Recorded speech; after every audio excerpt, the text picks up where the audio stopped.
স্বামী বিরজানন্দ বলেছিলেন, বরাহনগর মঠে স্বামীজি গুরুবাইদের একটি গল্প বলেছিলেন। এক জমিদারের বাগানে দুটি মালি ছিল।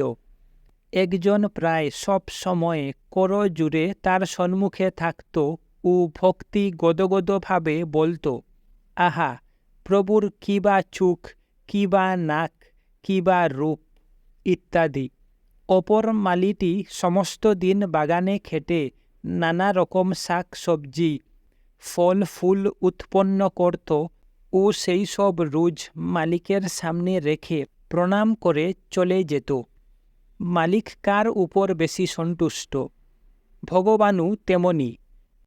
যে নিজের কর্তব্য কর্ম অবহেলা করে কেবল স্তব স্তুতির দ্বারা তাকে সন্তুষ্ট করতে চায়, তার চেয়ে যে তার সেবা জ্ঞানে নিজের কর্তব্য কাজ দেহ মন লাগিয়ে সম্পন্ন করে তার উপরই বেশি সন্তুষ্ট হন। স্বামীজি গুরুভাইদের সম্বোধন করে বলেছিলেন, দেখিস তোরা যেন কি বা চোখ কি বা নাকের দোলে বা ঘণ্টা নাড়ার দোলে পড়িসনি।